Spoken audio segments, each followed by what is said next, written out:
1988, the body of a young woman was discovered in an Ohio river under ice.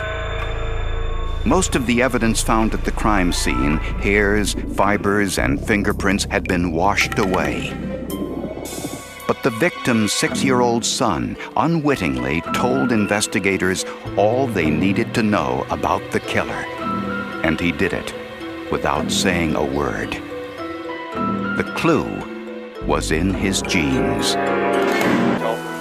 Halfway up through there, walk down through, and we'll pick up this trash in this road. A troop of Boy Scouts headed to Possum Run Creek one Saturday morning in January of 1988. Their mission was to pick up aluminum cans for a recycling project. Look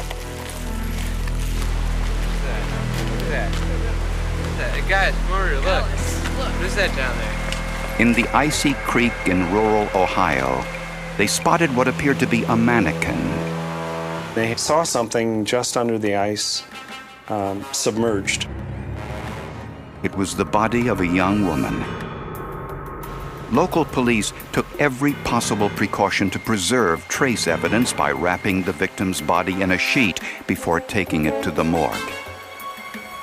A check of missing persons reports identified the woman as 32-year-old Margie Coffey, the single mother of 2 young children. She had been reported missing 10 days earlier.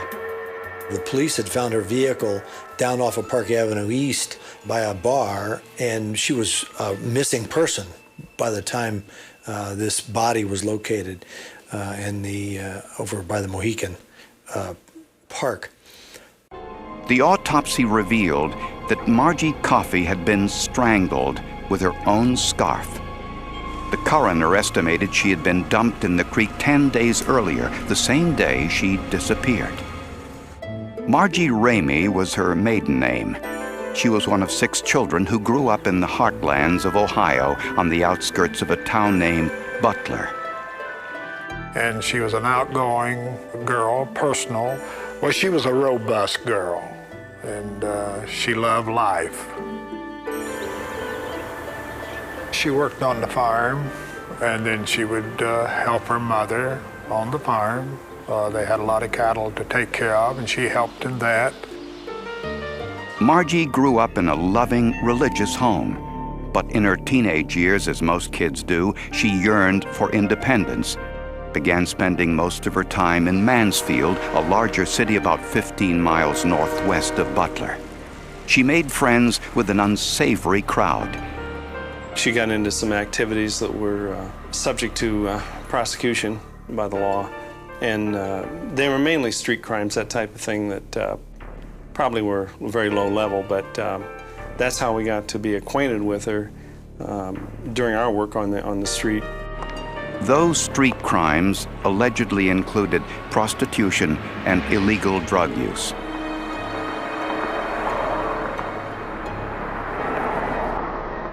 Eventually, Margie rejected that life. She met a man named Steve Coffey.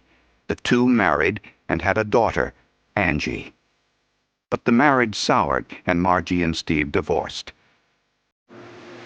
To support herself and her daughter, Margie worked as a waitress. She also enrolled in college to study law enforcement. And during this time, Margie had another child out of wedlock, this time a son, Brandon. Police investigating her murder wondered if Margie had returned to the streets to support her children. Well, I know her family helped her some, but she didn't make a lot of money and going to school. No, she didn't make a lot of money working in a restaurant. As police knew from experience, life on the streets meant special dangers and a large pool of potential suspects. Get away! Maybe there's somebody in her past that has a reason to want her dead. Maybe she's done something or not paid something. Maybe some street person has come to this conclusion that they ought to kill her. With no suspects or leads, police hoped that the rushing water of Possum Run Creek had not washed away evidence which could lead them to Margie's killer.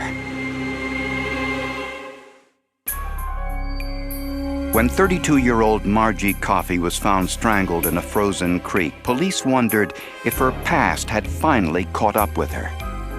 In her particular case, since she had a background of some activity that was certainly against the law, we looked into that possibility that she may have slipped back into that drug environment. But friends said that wasn't the case.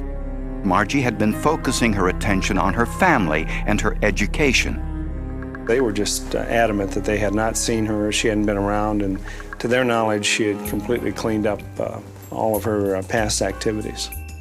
Margie was raising, taking care of the children on her own, and she loved her children. She loved them. She really loved them. And I feel that Margie was a good mother. I really do. She had also rediscovered religion. I believe she wanted to be a Christian lady. From all that I could gather from her, that's what she was striving for.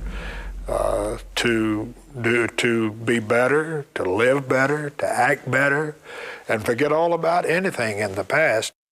Police learned that Margie had been actively dating since her divorce.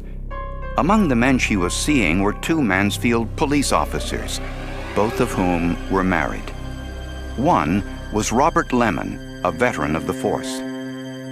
He indicated to us that it had ended sometime before that, probably a year and a half minimum, and that he had not had any contact with her and even spoken to her for any reason.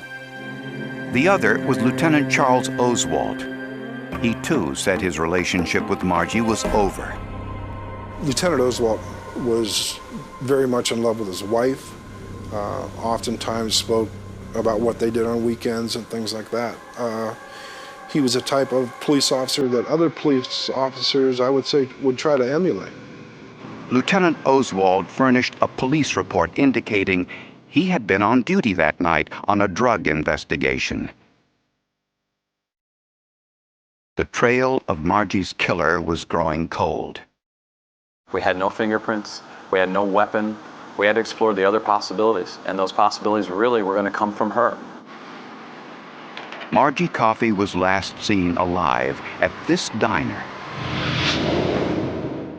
sitting in a booth with her school books open, studying for a class. Detective David Messmore interviewed the owner of the diner, who said that Lieutenant Oswald was in the diner the same time as Margie.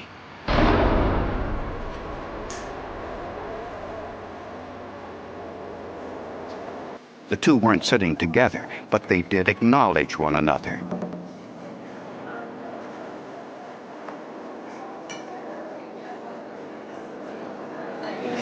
How are you? It was a very distressing situation. Not only did I work with him, I knew he was a very good policeman, but I'd been friends with him.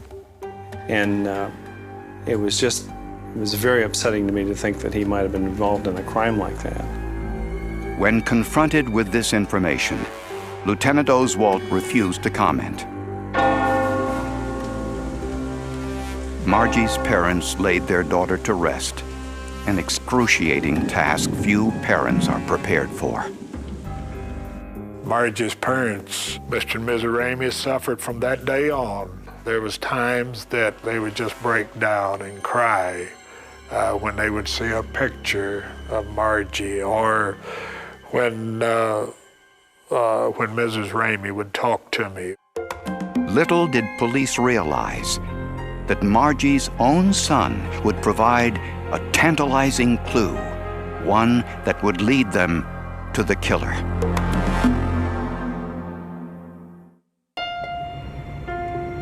As the search for Margie Coffey's killer continued, a Mansfield police officer told homicide investigators about a suspicious incident that occurred the night Margie was killed. The officer said he saw Lieutenant Charles Oswald, who had been linked romantically to Margie, on foot, out of uniform, and behaving strangely near the police station. And he had a leather jacket on, which would be unusual at that time of the night due to the fact that he was working. This officer said, "What's going on? How you doing?" And he kind of ignored him. And he continued on walking into the police department, through the back way. Oswald's behavior cast doubt on his claim that he was investigating a drug operation that night.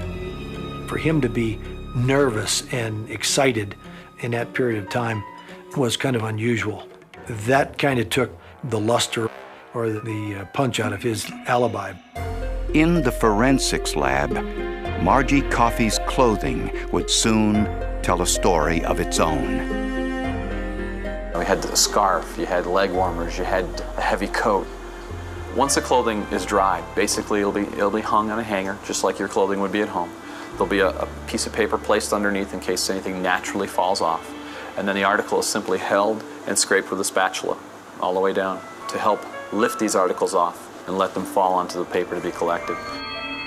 While most of the trace evidence had been washed away by the water, a very small amount remained. We recovered a number of hairs and fibers, in particular 2 fibers, red in color. The presence of these 2 fibers, about 1/4 of an inch in length and no more than twice the size of a human hair across, were all we had to really work with.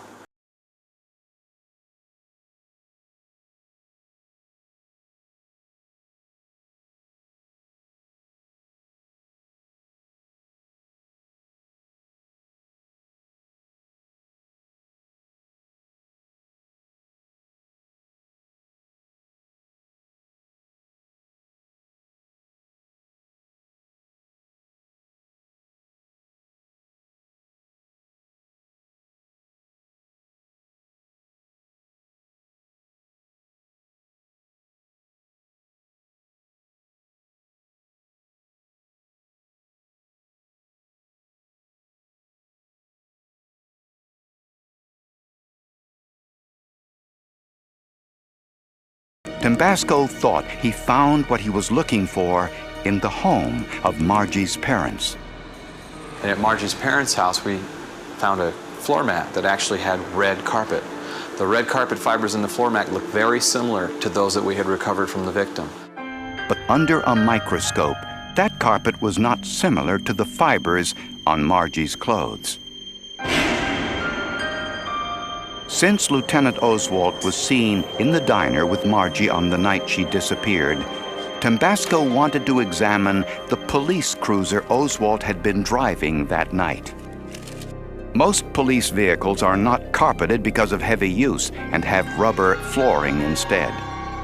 But police records revealed that on the night in question, Lieutenant Oswald was the watch commander, and the watch commander's vehicle was different from the others.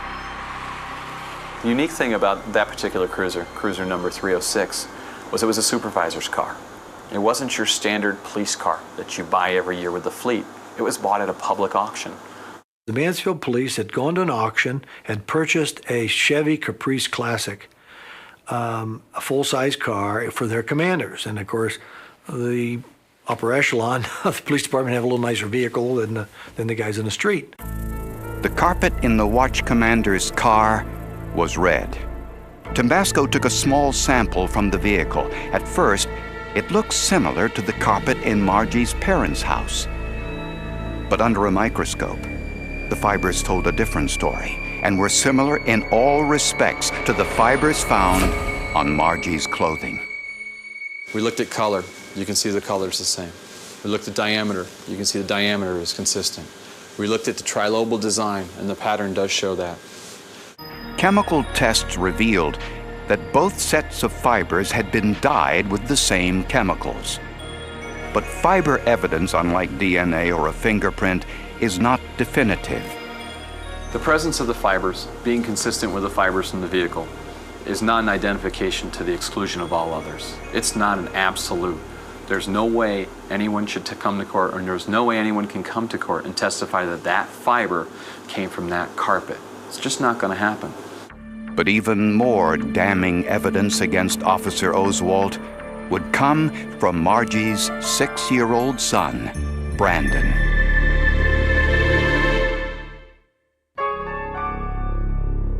The circumstantial evidence in Margie Coffey's murder all pointed to Lieutenant Charles Oswald. So did the forensic evidence. The 2 red carpet fibers on Margie's clothing were microscopically similar to the carpet in Oswald's automobile.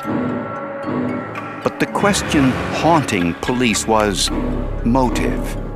If Oswald murdered Margie Coffey, why did he do it? After Margie had given birth to her second child, Brandon, she told social services that she couldn't identify the baby's father since the pregnancy was the result of a rape. But later, when she applied for financial aid at college, she was required to identify Brandon's father and explain why she wasn't receiving child support. When she became a Jehovah's Witness and they began to counsel with her, they found these details out, they said, look, you can't lie. You're to tell the truth. And she named Chuck Oswald as the father. With this news, prosecutors asked Oswald to undergo a paternity test. It revealed that the likelihood of Oswald being Brandon's father was greater than 99%. Investigators also discovered that Oswald had refused to pay for child support when Margie asked, possibly because he didn't want his wife to find out about his infidelity. Lieutenant Oswald was married, had children. In fact, up until all of this broke, his wife didn't know anything about Margie Coffey, did not know that he had a child by another woman. And so I'm sure that her finding that out certainly was motive for what happened. Oswald allegedly offered Margie a few $1,000s from an insurance settlement, which Margie refused as insufficient. During Charles Oswald's murder trial, prosecutors presented one more piece of evidence against him. A woman who had once worked for police as a decoy in prostitution investigations, Charlene Dry Sawyer, testified that she, too, had been having an affair with Oswald. Sawyer claimed that Oswald had not only told her he murdered Margie Coffey, he also provided details of the crime.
You know, when it's yellow and it waddles and it quacks, it's probably a duck. And that's the case that we had here. At his trial, Lieutenant Oswald took the stand in his own defense and denied killing Margie Coffey. He repeated his claim that he had been working alone that night on a drug investigation and offered the type police report to prove it. But prosecutors contended that the report was bogus, implying that Oswald himself had typed the phony report after the murder to give himself an alibi.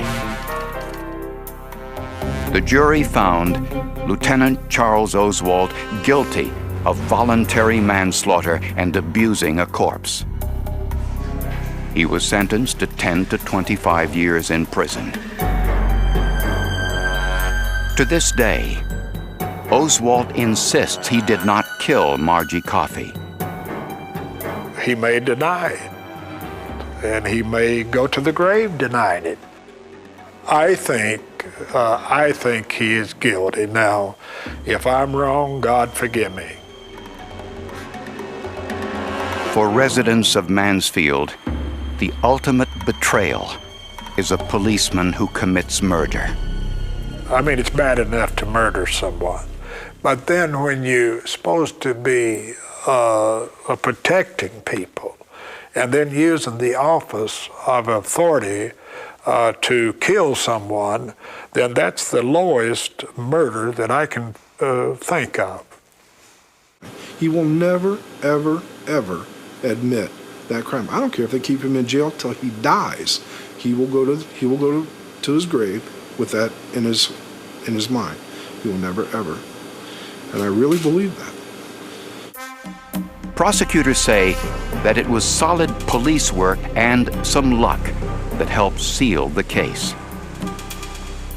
The presence of these red fibers in that carpet was simply a shot in the dark. A police car in our own backyard, a police car in our fleet. The uniqueness of that police car being bought at auction, the chance of that, 1 in a million. And without the forensic evidence, Lieutenant Oswald might not have been brought to justice. I'd say this was one of the key pieces of evidence, and it would have been more difficult for a jury to have convicted him, if not impossible.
In 1991, a high school girl vanished after attending a party. Her abandoned vehicle was found in a school parking lot near her home.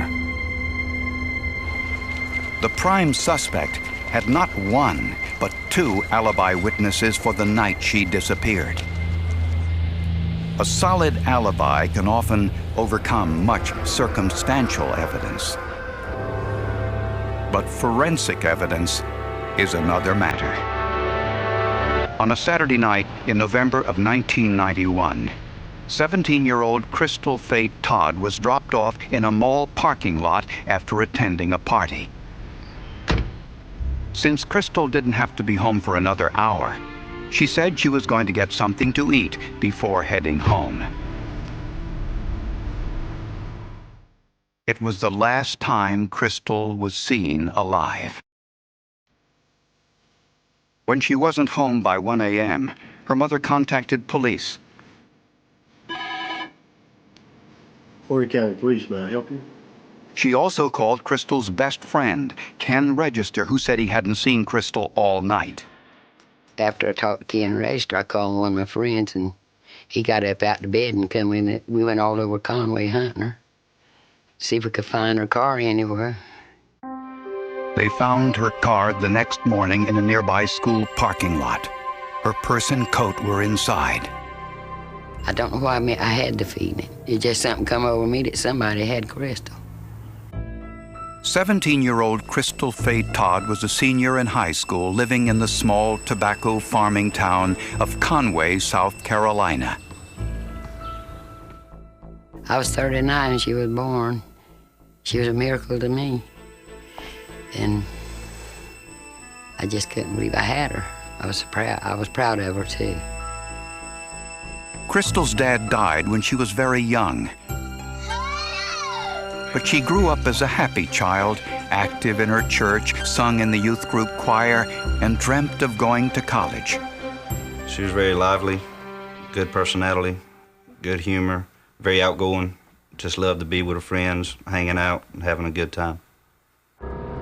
Just a few hours after Crystal's abandoned car was found in a school parking lot, 2 hunters in a remote field noticed a trail of blood.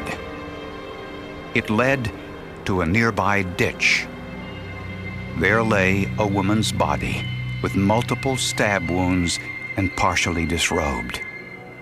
It was brutal, and it was it's a scene that will be with me for a long time.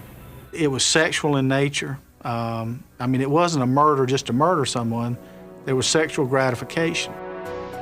On the victim's finger was a high school ring.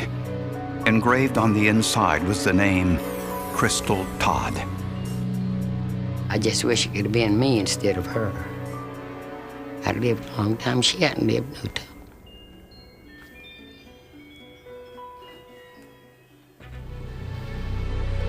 Investigators thought the perpetrator might have been from outside the area, but forensic evidence at the crime scene pointed much closer to home. Well, I don't really have a life anymore. I just exist. I go from one day to the next.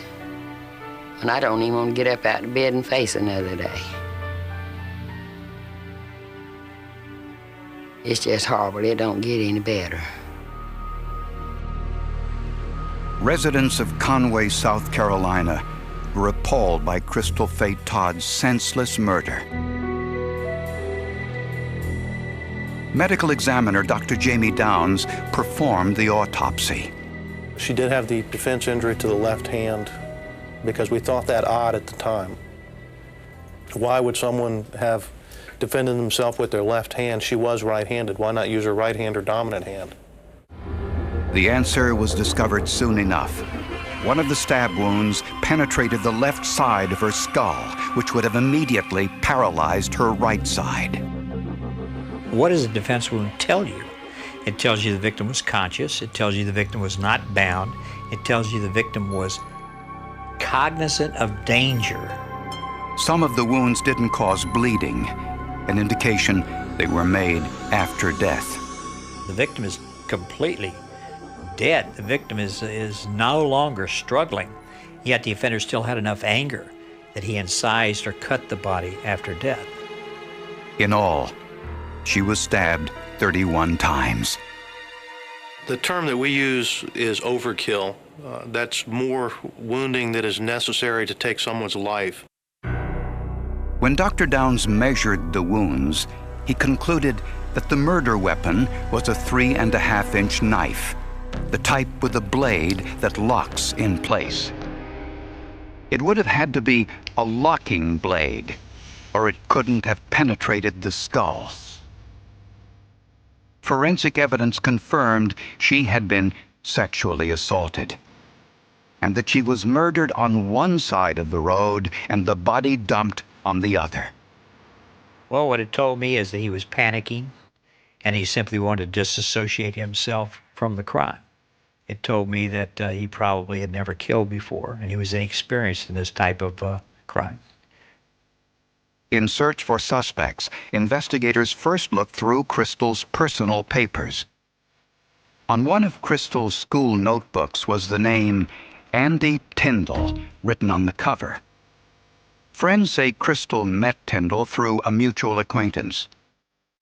Tyndall was a 31-year-old convicted thief wanted in Alabama for a parole violation. Police also discovered that he had a taste for high school girls. No doubt about it. We thought we had our man. He fit what we were looking for. Forensic scientists evaluated the rape test kit from Crystal's autopsy and discovered that the killer had type O blood with an extremely rare blood subtype characterized by the enzyme PGM. It stands for phosphoglucomutase. That is an enzyme that is stable in body fluids from individuals. The blood type, the secretor status, and the PGM subtype made him approximately 2% of the population. And the DNA profile of the perpetrator was highly unusual as well.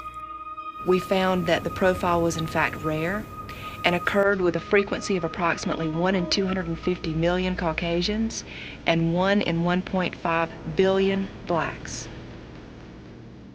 Surprisingly, this forensic information exonerated their prime suspect, Andy Tyndall. More than 1,000 people attended Crystal Faye Todd's funeral. Crystal's best friends served as her pallbearers. Her grieving mother and police appealed to the community for any information about the crime. In response, a resident of Conway came forward to say he had driven by the school parking lot on the night Crystal disappeared and saw Crystal's car with a man and a woman standing beside it. Now police had another lead. A police sketch of his description looked to many like Crystal's mother, Bonnie, and her boyfriend. There's no question in my mind as I sit here today that the individual in that sketch was Bonnie Faye Todd's boyfriend. Police wondered just how much Crystal's mother knew about the murder.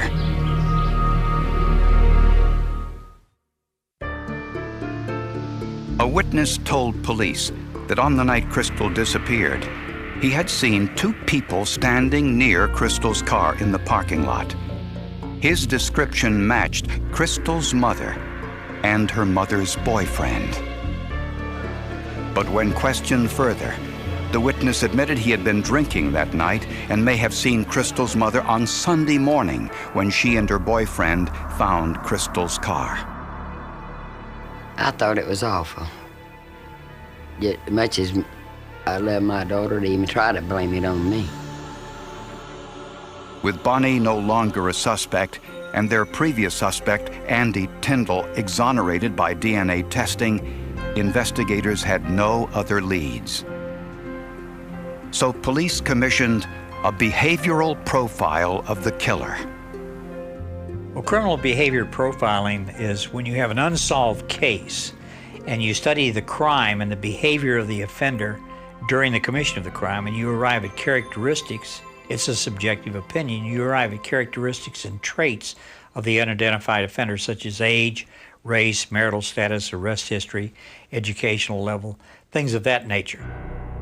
The profile suggested that Crystal's killer was a white male in his early 20s and was a friend of Crystal's who lived within 3 miles of her home. The young man was angry and probably had a police record. He was physically strong. Above all, the profile suggested that he was confident he would never be considered a suspect. Since the profile suggested that the killer was one of Crystal's friends, police asked her male classmates and acquaintances to voluntarily give blood samples for DNA testing. Despite the challenge to their civil liberties, 52 men complied.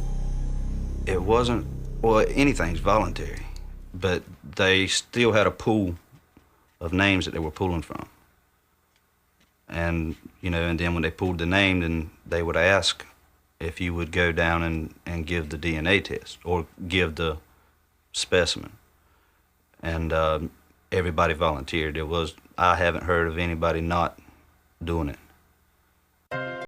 Incredibly, one of those DNA profiles matched the DNA of the perpetrator, donor number 44.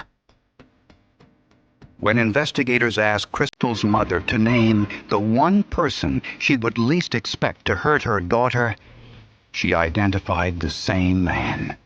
He says, who do you trust her with, day or night, anytime, anywhere that you won't date? And I said, Ken Register.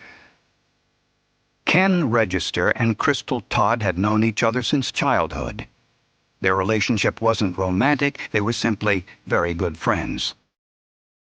They spoke together almost every day, and it was Ken whom Mrs. Todd first called for help on the night Crystal disappeared. Ken had also been one of Crystal's pallbearers. When police checked Ken Register's background, they discovered two troubling pieces of information. First, he had an explosive temper, and he also had a criminal record.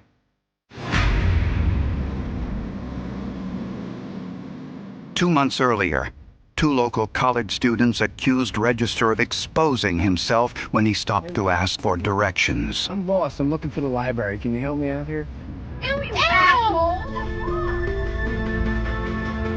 3 years before that, as a 15-year-old, Register was caught making obscene telephone calls to this woman in which he described in detail how he wanted to assault and murder her.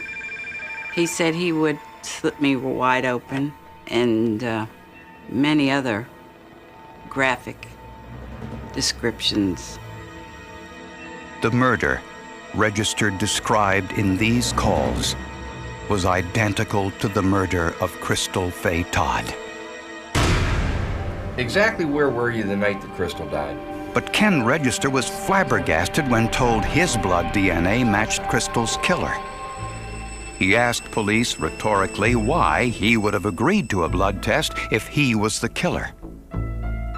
When police searched Register's car, they could find no evidence linking him to the crime scene. Register also had an alibi. His girlfriend said he was with her at this go-kart track that night, and his mother said Ken was home by 12:30. That alibi was about as strong as you're going to get. Very surprising to me, and it's always compelling evidence.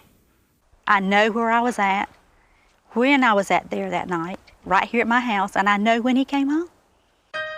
Although Ken Register's mother was his alibi witness, she would later play a key role in solving Crystal Todd's murder.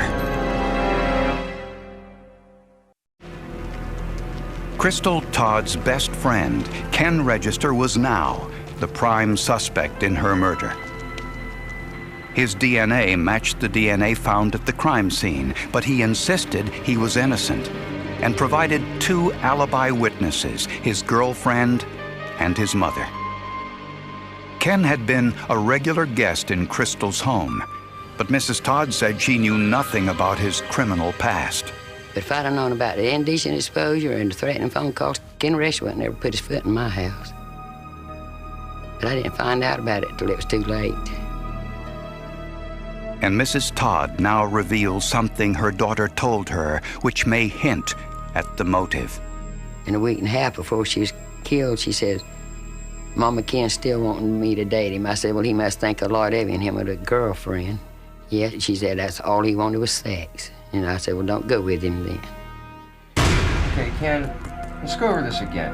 During police questioning, Ken Register denied any involvement in the murder. But towards the end of a 6-hour interrogation, police told him his mother had sent him a message. Thank you.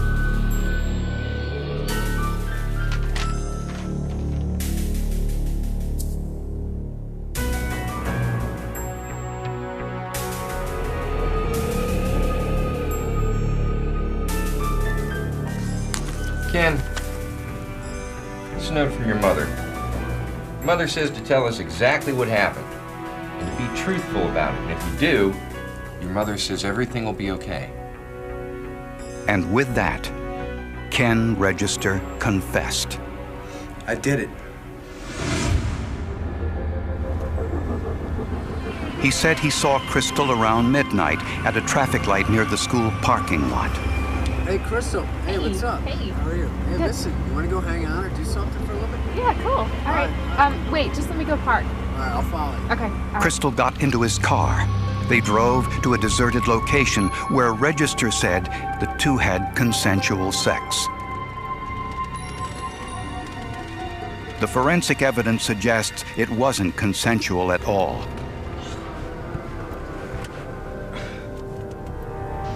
What, no condom? Are you stupid? Oh my Look, Ken, I'm telling you right now, if I get pregnant, I'm telling everybody you raped me.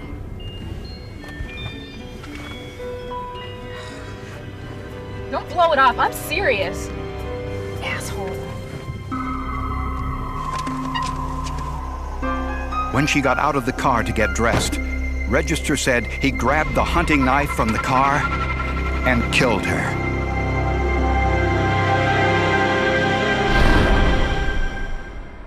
Further sexual activity took place after death.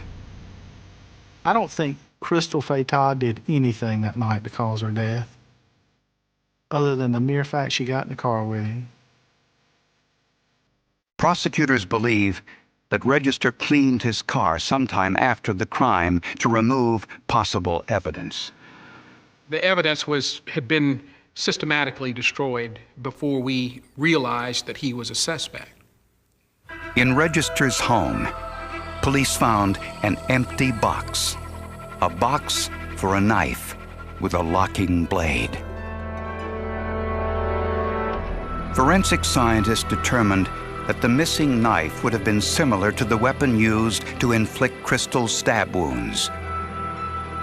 Before the trial, Register recanted his confession, saying it was coerced. He said police lied to him about the contents of his mother's note. But lying to a suspect during a police interrogation is perfectly legal. There's no doubt in my mind that Mr. Register brutally and viciously killed Crystal Faye Todd. And there's also no doubt in my mind that he enjoyed doing it. I mean, there was just too much time unaccounted for. He had ample time to do everything that he was accused of and still be home when he said he got home. But why did Register willingly give a blood sample for DNA testing if he was the perpetrator? Published reports say that when police requested a DNA sample, Ken Register asked, "What is DNA?" At the time, DNA testing had been used in criminal cases for about 5 years, but Register was apparently unfamiliar with it since it hadn't yet been used in the state of South Carolina. His case was the first. Ken Register was convicted of murder, kidnapping, and sexual assault. He was sentenced to life in prison, plus 35 years. They found him guilty. I was glad they found him guilty now. I was proud of that. But I want him to get the electric chair. Mental job, psycho. I don't know what's wrong, but something's not clicking to where it's supposed to be clicking. Ken Register and his family still say he is innocent, but several subsequent DNA tests have all confirmed the original findings. I know what I know because I know I was home that night, and I know when he came home.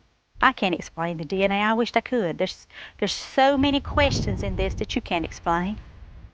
Based on everything that I know about the violence of this crime, and is that when he left the scene of that murder, he would have been a bloody mess. I think there's a lot of covering up going on in that house. She seen him covered in blood all over, and I know he was covered in blood all over. He had to be. And if she helped clean him up, she got Crystal's blood on her hands, too. Bonnie Faye Todd visits Crystal's grave faithfully, and she thanks science for bringing Crystal's killer to justice. I love you more than I do my own life. Without the DNA and the blood, we would have never gotten to first base, probably never even made an arrest. That's scary. Yeah.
The cassette tape should never have existed. It was discovered by accident on a damp October afternoon in 2024, wedged behind a warped wooden shelf inside an abandoned farmhouse less than 30 miles outside Ashford, Missouri. Dust coated the plastic case so heavily that the evidence technician almost mistook it for another piece of broken insulation. A faded strip of masking tape clung to one side. Someone had written a single word in blue ink. December. No date. No names. No explanation. When the technician lifted the cassette into the light, tiny flakes of dried mud drifted onto the floor. The plastic housing had cracked along one corner, but the reels inside still turned. Nobody in that room realized they were holding the first real clue in a murder investigation that had haunted Missouri for more than 3 decades. Because 34 years earlier, another cold December had swallowed a young woman without leaving behind a single answer. On the evening of December 14, 1990, 24-year-old Emily Carter locked the front door of the Ashford Public Library at exactly 6:08 p.m. The security log confirmed it. The final checkout receipt confirmed it. Even the old wall clock, recovered years later during a renovation, had stopped at precisely the same minute after its battery failed sometime that winter. Emily waved goodbye to her coworker through the frosted glass. She smiled. She pulled her coat tighter against the bitter Missouri wind. Then she crossed the empty parking lot toward her blue 1987 Chevrolet Cavalier. It was the last confirmed sighting of her alive. She had plans that weekend. Her younger brother was returning home from college. Christmas lights had already been hung outside her parents' farmhouse. She had promised to bake cinnamon rolls Sunday morning. Friends later told investigators she never missed family breakfasts. Never. The drive home usually took 22 minutes. Emily never arrived. At 7:15 p.m., her mother called the library. No answer. At 8:04 p.m., she called the sheriff's office. Deputies initially assumed a flat tire. Maybe bad weather. Maybe car trouble on one of the county roads. By midnight, the concern had become something much darker. Search teams rolled out before dawn. Dogs tracked Emily's scent from the library parking lot to the edge of County Road 17. Then the trail stopped. Abruptly. As though she had simply disappeared into the frozen night. At 9:43 the next morning, a highway maintenance worker spotted her Chevrolet. It rested beside an abandoned grain elevator nearly 12 miles from her normal route home. The engine was cold. The driver's door was unlocked. The keys remained in the ignition. Her purse sat untouched on the passenger seat. Inside the purse, cash, driver's license, Christmas shopping list. Everything remained exactly where it should have been. Except Emily. Deputies examined the ground surrounding the vehicle. Fresh snow had fallen shortly before sunrise. Most tracks had vanished. Only one partial boot print remained near the rear bumper. It measured approximately 11 inches long. Too incomplete for comparison. Too damaged to identify the brand. By noon, helicopters searched surrounding fields. Volunteers formed human chains across frozen farmland. Divers entered nearby ponds despite dangerously thin ice. Nothing. No clothing. No footprints. No blood. No body. Only silence. Ashford had never experienced anything like it. Population. Barely 6,000. Violent crime was rare. People left doors unlocked. Neighbors borrowed tractors without asking. Children rode bicycles until sunset. Emily Carter's disappearance shattered that sense of safety almost overnight. Church attendance doubled. Parents stopped allowing children to walk alone. Store owners installed brighter lights outside their entrances. Rumors spread faster than facts. Some believed a truck driver passing through town had abducted her. Others whispered about a local drifter living near the river. Anonymous tips flooded the sheriff's office. More than 800 arrived during the first month. Most proved worthless. One caller insisted Emily had run away voluntarily. Friends immediately dismissed the idea. Emily had withdrawn cash only once that month. She left behind every personal belonging. She never packed luggage. She never said goodbye. She simply vanished. Detective Harold Mason inherited the investigation on the second day. 48 years old. Army veteran. 23 years with the Missouri State Highway Patrol before transferring into criminal investigations. Methodical. Quiet. Patient. He believed people disappeared for reasons. The challenge was discovering which reason. His first decision surprised everyone. Instead of focusing only on Emily's final movements, he ordered detectives to reconstruct every hour of the previous month. Who spoke with her? Who visited the library? Who borrowed books? Who repaired her car? Who called her house? Thousands of names entered the growing investigation. One stood out almost immediately. Daniel Mercer, 36. Local mechanic.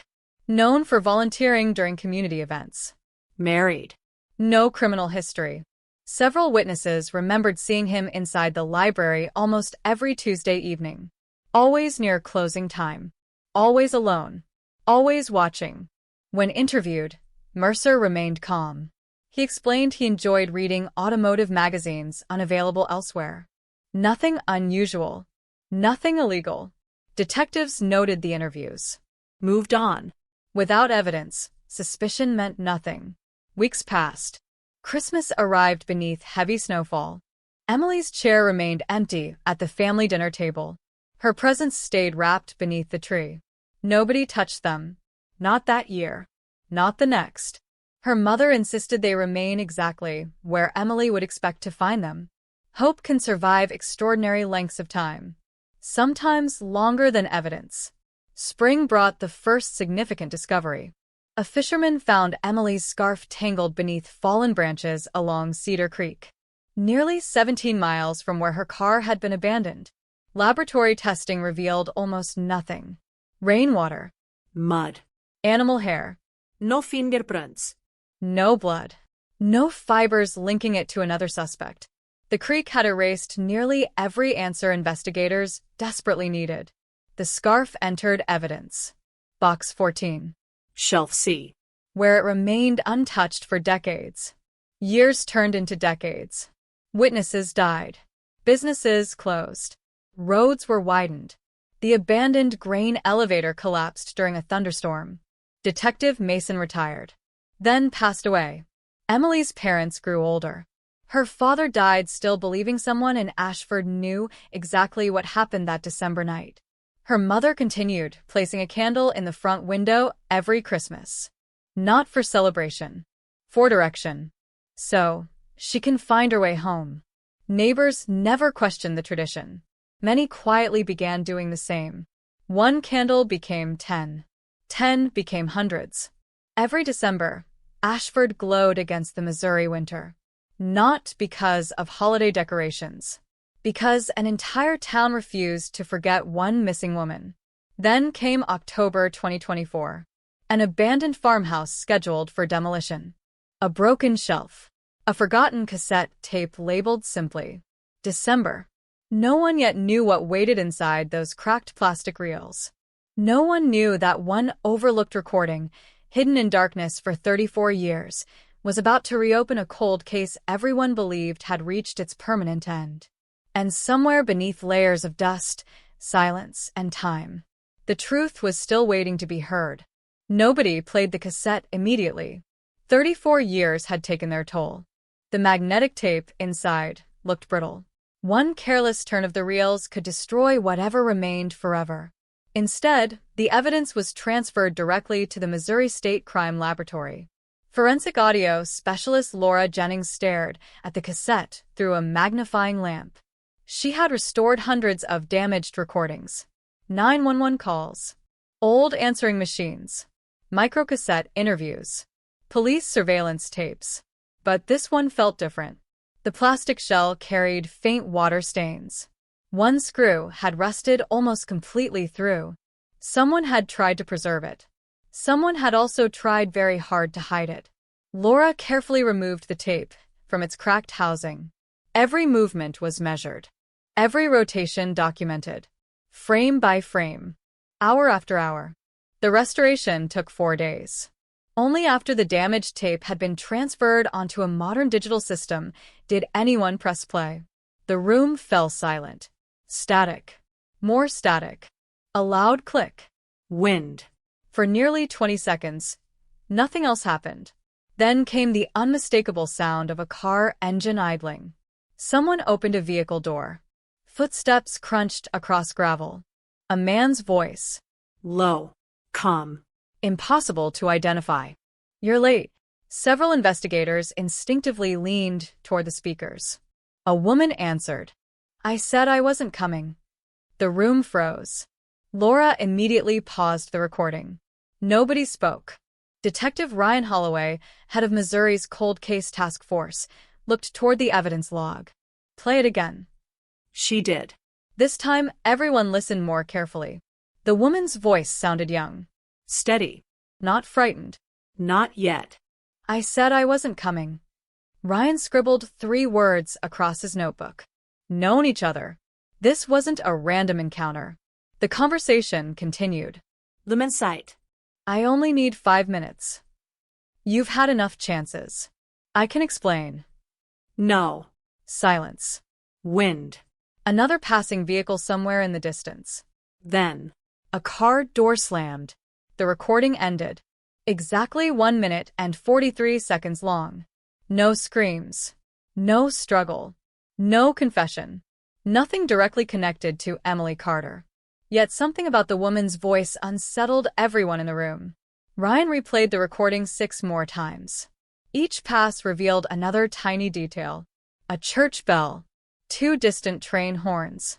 The faint chirping of a convenience store entrance buzzer. Background sounds. Tiny clues. Sometimes those mattered more than words. The cassette contained no fingerprints. No usable DNA. Nothing on the outside connected it to anyone.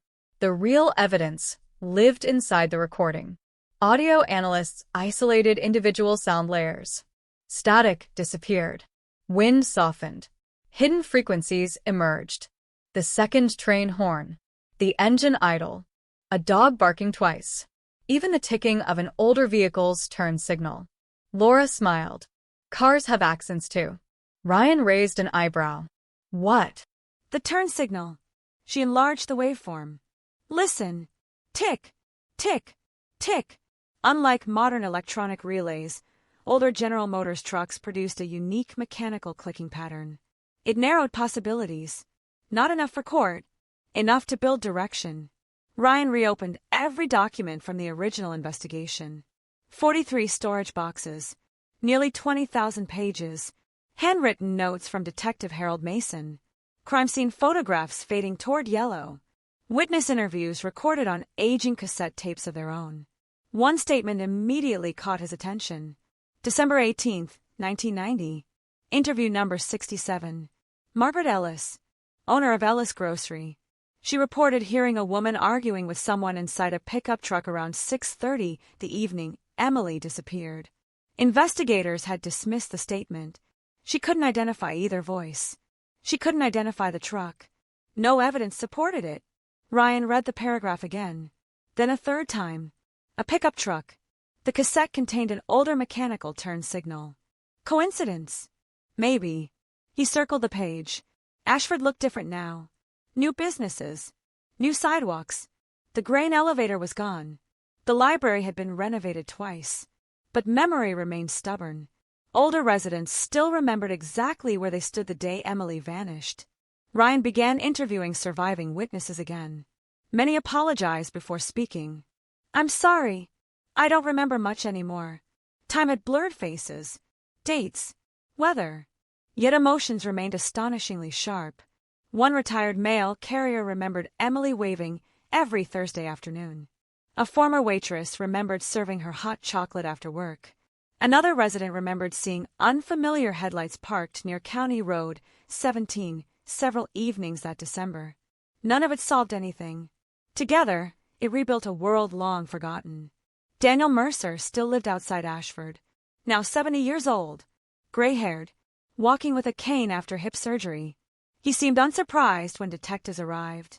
I figured you'd come eventually. Ryan studied him carefully. You've been expecting us? Mercer shrugged. The case never died. No. It just got quieter. The interview lasted almost 3 hours. Mercer answered every question calmly. He admitted visiting the library regularly. He admitted finding Emily attractive. He denied ever asking her out, denied following her, denied seeing her the night she disappeared. His timeline remained almost identical to the statement he gave 34 years earlier. Ryan noticed something else. Mercer never asked why detectives had returned. Not once. Most innocent people immediately ask, "Did you find something? What happened?" Mercer never did. Instead, he asked only one question. Did her mother ever stop lighting that candle? Ryan didn't answer. Mercer looked toward the kitchen window. "I used to see it every Christmas." A long silence settled between them. Then Mercer quietly added, "I always wondered if she'd come home." The statement lingered long after detectives left. Meanwhile, Laura continued examining the cassette. Modern enhancement software revealed something almost invisible beneath the static. A second sound, extremely faint, metal striking glass. Again and again. She isolated the frequency, listened repeatedly, then smiled, not because she understood it, because she recognized it. A payphone coin return. Someone had recorded the conversation near an outdoor public telephone. Ryan immediately requested maps from 1990. Every payphone within 20 miles of Ashford. 37 locations. Most long removed. One location stood out immediately. A convenience store less than half a mile from the abandoned grain elevator where Emily's Chevrolet had been found. Ryan looked back at the old case photographs. Hidden in the background of one image, barely visible beneath snow, stood a payphone. Nobody had ever mentioned it. Nobody had searched it. Nobody had considered it important. 34 years earlier, the answer might have been standing just outside the frame. The old convenience store no longer existed. A modern gas station occupied the property where weathered fuel pumps and a single outdoor payphone had once stood. Customers came and went without realizing that, 34 years earlier, detectives had unknowingly photographed one of the most important locations in the entire investigation. Ryan Holloway stood at the edge of the parking lot holding a faded aerial map from 1990. The outline still matched. County Road 17, the abandoned grain elevator, the railroad crossing, the narrow service road running behind the store. Only the buildings had changed. The geography had not. Laura Jennings joined him, carrying a tablet loaded with the restored audio. We enhanced another section. Ryan looked up. "You found something." "I think so." She pressed play. The familiar conversation echoed through the portable speaker. "You're late." I said I wasn't coming. Ryan listened carefully. Then, beneath the voices, a metallic chime, barely audible. Laura isolated it. A single electronic tone repeated every few seconds. Ryan frowned. "What is that?" Laura zoomed into the waveform. I didn't recognize it either. So, I started comparing it. With what? Old security systems. Ryan looked surprised. "You mean alarms?" She nodded. "Not alarms. Door sensors." She displayed several archived recordings from convenience stores built during the late 1980s. Each automatic entrance door produced a slightly different electronic chime. One matched almost perfectly. The convenience store beside the old grain elevator. The recording hadn't been made somewhere nearby. It had been made almost directly outside the front entrance. Someone had intentionally recorded the meeting. But who? And why?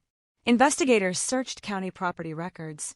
The convenience store had changed ownership 4 times before finally being demolished in 2012. Most employee records no longer existed. Payroll files had been destroyed years earlier. Only one surviving witness could still be located.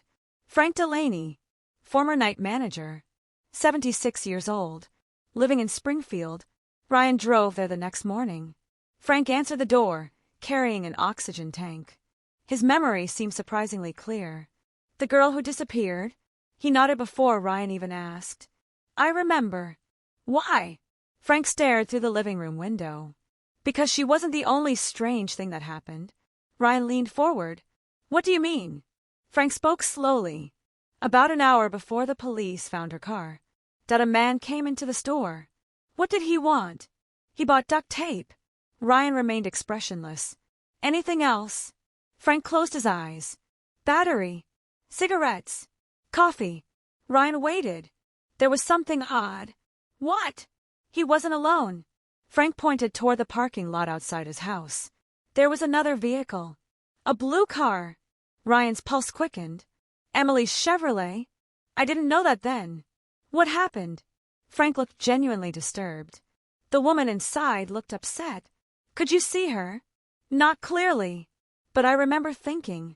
He paused. She never came into the store. The statement changed everything. Until that moment, investigators had assumed Emily's abandoned Chevrolet had remained untouched after her disappearance. Frank's memory suggested otherwise. If accurate, someone had driven Emily's car to the grain elevator after stopping at the convenience store. Back in Jefferson City, forensic analysts reopened every original photograph taken around the abandoned Chevrolet. Digital enhancement software far beyond anything available in 1990 scanned each image pixel by pixel. Hours passed. Nothing. Then one analyst enlarged the reflection inside the driver's side mirror. The image remained blurry, almost useless. Almost. Artificial intelligence reconstruction sharpened the reflection just enough to reveal the outline of another vehicle parked behind Emily's Chevrolet. Not a truck, a sedan. Dark-colored. 4 doors. Too little for identification. Enough to prove one thing. Emily's car had not been alone. Ryan returned to Detective Harold Mason's handwritten notebooks. Most pages contained ordinary investigative observations. Phone calls, interview schedules, search maps. Then, near the back of Notebook 4, he found a sentence heavily underlined. Witness reports second vehicle. No confirmation. Below it, one name. Frank Delaney. Ryan stared at the page. Harold Mason had believed Frank. He simply couldn't prove him right. The note ended with another handwritten sentence. Find the second car. Ryan slowly closed the notebook. 34 years separated two detectives who had never met. Yet they had arrived at exactly the same conclusion. Meanwhile, Laura continued restoring damaged sections of the cassette. Most contained nothing useful. Wind, static, mechanical noise, until she reached the final 3 seconds. The recording technically ended after the car door slammed. Or so everyone believed. Increasing the volume by nearly 600% revealed another sound hidden beneath the tape hiss. Footsteps. Running. Then, a woman's voice. Barely a whisper. One word. No. Laura replayed it again. And again. The room remained silent. She looked toward Ryan. I don't think the conversation ended voluntarily. Ryan nodded. I don't either. Another breakthrough arrived from an unexpected place. A retired railroad engineer contacted detectives after seeing a television report about the reopened cold case. I recognize those train horns. Ryan almost dismissed the call. Instead, he listened. The engineer explained that freight locomotives passing Ashford in 1990 followed strict whistle sequences depending on nearby crossings. One long blast. One short. One long.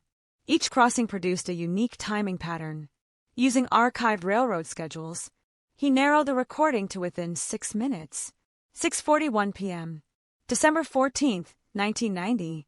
Exactly 33 minutes after Emily left the library. Ryan quietly compared the timestamp against Emily's normal drive home. She never should have been anywhere near that convenience store. Someone had convinced her to go there. Or forced her. Late that evening, Ryan stood alone inside the evidence archive. Rows upon rows of forgotten investigations surrounded him. Some had waited 50 years. Some even longer. Rebecca. Michael. Angela. Names written across aging cardboard boxes. He stopped in front of Emily Carter's file. 3 decades of unanswered questions. 3 decades of theories. 3 decades of silence. Now the silence was beginning to fracture. Not because of luck. Because one forgotten cassette tape had survived long enough for technology to hear what human ears never could. Ryan placed the restored recording back into its evidence envelope, then looked once more at Detective Mason's final handwritten note. Find the second car. For the first time in 34 years, that impossible task no longer felt impossible. The search for the second car began with records everyone assumed no longer existed. Missouri's Department of Transportation had converted most paper archives to microfilm years earlier. Thousands of traffic reports, maintenance logs, accident records, and roadside inspection files sat untouched inside a climate-controlled warehouse outside Jefferson City. Ryan Holloway spent 2 full days there. Dust-covered boxes, yellowing documents, handwritten reports from an era before digital databases. Most contained nothing connected to Emily Carter. Then, shortly after noon on the 3rd day, an archivist slid a thin folder across the table. Road maintenance, County Route 17. Ryan almost ignored it. The file wasn't police evidence. It documented snow removal, salt trucks, road closures, routine maintenance. Yet one page immediately caught his attention. December 14, 1990, 6:52 p.m. Maintenance worker Carl Henderson reported stopping briefly near the railroad crossing because 2 vehicles were blocking part of the shoulder. He described one as a blue compact sedan, the other a dark-colored 4-door vehicle. Exactly what forensic enhancement had suggested. The report continued. Drivers appeared to be speaking outside the vehicles. I sounded the horn and continued eastbound due to worsening road conditions. Ryan read the paragraph 3 times. Carl Henderson had unknowingly witnessed part of the meeting. No detective had ever interviewed him. Why? He checked the original investigation. The maintenance report had never been forwarded to the sheriff's office. It had remained buried in transportation records for 34 years. One forgotten document. One overlooked witness. Another crack in the silence. Unfortunately, Carl Henderson had died in 2008. His statement ended there. No follow-up. No description of the people. Only 2 cars standing beside the road. Ryan pinned the report to the growing investigation board. Blue Chevrolet. Dark sedan. Convenience store. Cassette recording. Everything pointed toward the same stretch of highway. Yet Emily's body had never been found there. Somewhere after that meeting, everything changed. Laura Jennings requested another examination of the original cassette using a newly developed forensic audio scanner capable of detecting microscopic distortions left by repeated recordings. Magnetic tape remembered more than voices. Sometimes it remembered what came before. The machine processed the cassette overnight. The results surprised everyone. The tape had not been used once. It had been recorded over at least 3 different times. Most earlier recordings had been erased. Most. Tiny fragments survived beneath the final layer. Laura isolated one section. Music. Country music. Then laughter. Then a man's voice.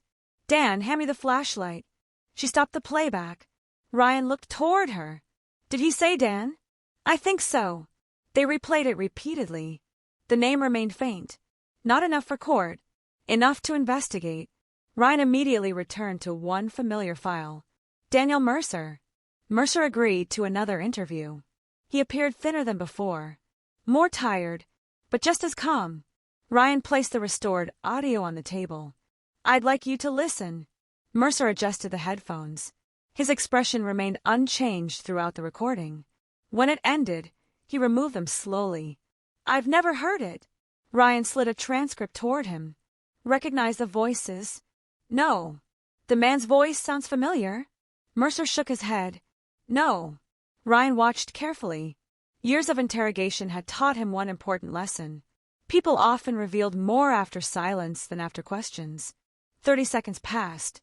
Mercer finally spoke. I knew another Daniel. Ryan remained still. Go on. Daniel Brooks. Who was he? He worked construction. Friend. Mercer hesitated. We hunted together. When? Late 80s. Early 90s. Ryan wrote the name. Daniel Brooks. No mention of him existed anywhere in Emily Carter's original investigation. Where is he now? Mercer's answer came quietly. Dead. How? Heart attack. When? 2009. Ryan nodded. Sometimes death protected secrets better than loyalty ever could. Investigators located Brooks' surviving daughter. She lived 2 counties away. She agreed to speak. The interview produced something unexpected. My father kept boxes. What kind of boxes? Old hunting gear. Cassette tapes. Ryan looked up. Cassette tapes. She nodded. He recorded everything. hunting trips, conversations, truck repairs. He hated forgetting things. Ryan exchanged a quick glance with Laura. What happened to them? I threw most away after he died. Most?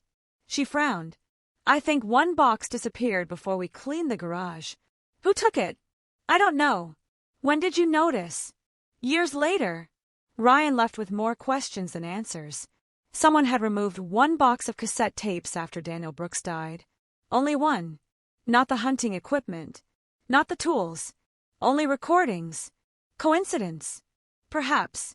But coincidence was becoming increasingly rare in Emily Carter's case. That evening, Laura made another discovery. She had enhanced background frequencies beneath the opening seconds of the tape. A vehicle passed close to the recorder. For only half a second, barely noticeable. Still, modern software reconstructed its engine signature. Laura contacted an automotive historian. The answer arrived the next morning. It sounds like a 1988 Ford Crown Victoria. Ryan stared at the report. Why did that matter? Because in 1990, only 3 dark-colored Crown Victorias matching that description were registered within 30 miles of Ashford. One belonged to a funeral home. One belonged to the county government. The third, Daniel Brooks. Ryan slowly placed the registration beside Detective Harold Mason's old notebook, then beside Carl Henderson's maintenance report, then beside the enhanced photograph showing the shadow of a dark sedan.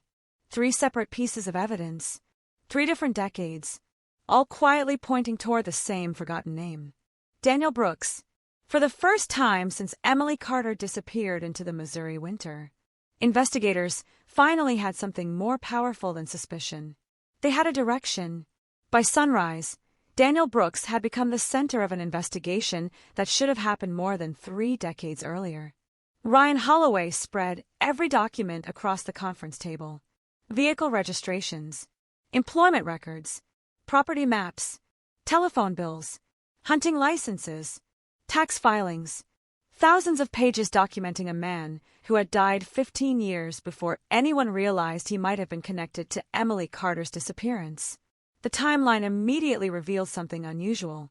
Brooks had taken 3 unexpected vacation days beginning Monday, December 17, 1990. Emily disappeared the previous Friday evening. His employer recorded no explanation. Only one handwritten note. Family emergency. Ryan requested payroll files, medical records, insurance claims. Nothing supported the excuse. No hospital visits. No reported illness. No funeral. No emergency. The explanation had simply been accepted. Nobody questioned it. Detectives interviewed former coworkers who had worked construction with Brooks during the late 1980s. Most remembered him the same way. Quiet, reliable, never late, always willing to work overtime. Then one retired foreman hesitated before answering Ryan's final question. Did Brooks ever seem frightened? The old man looked away. There was 1 week. When? Right before Christmas. What happened? He kept checking the parking lot, looking for someone. Did he tell you why? No. He just kept saying. The foreman closed his eyes, trying to remember. Dot! Everything changes after one mistake. Ryan wrote the sentence exactly as spoken. Everything changes after one mistake. Meanwhile, Laura Jennings continued extracting microscopic fragments hidden beneath the damaged magnetic tape. The newest restoration uncovered another surprise. A sound lasting less than 2 seconds. Almost impossible to hear. She slowed the playback. A metallic scraping noise. Again. Again. Ryan listened several times. It sounds familiar. Laura nodded. I thought so too. She opened an audio comparison database. Hundreds of mechanical sounds. Door hinges. Gate latches. Industrial equipment. Then she clicked one recording. An old railroad crossing barrier. The match was almost perfect. Ryan immediately studied maps from 1990. Only one railroad crossing with that specific manually operated maintenance gate stood within hearing distance of the convenience store. Half a mile west, closer than detectives originally believed. The meeting had occurred inside a much smaller area than anyone realized. Every new clue tightened the circle. Ground-penetrating radar teams returned to County Road 17. Not because they expected miracles, because technology had changed dramatically since 1990. Fields once searched only by volunteers could now be scanned beneath the surface. The operation lasted 4 days. Most underground anomalies proved natural. Tree roots, drainage pipes, buried farm equipment.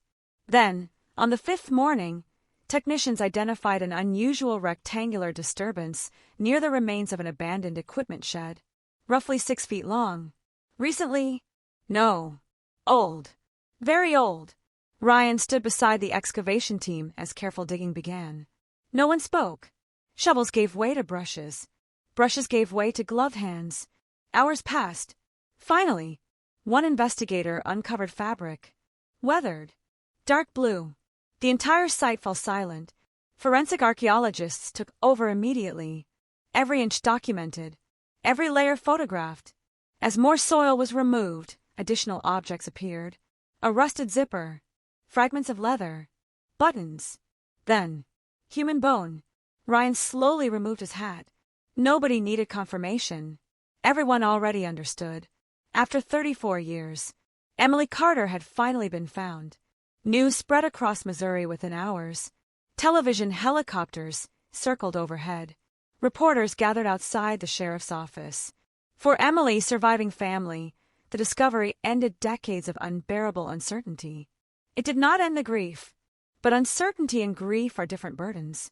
One asks questions forever. The other finally knows where to begin healing. Emily's younger brother, now older than she had ever become, stood quietly outside the forensic tent. "I always thought we'd find her." A reporter asked why. He looked toward the excavation site. "Because my mother never stopped setting the table for Christmas." The forensic examination continued for nearly 3 weeks. The remains confirmed what investigators feared. Homicide.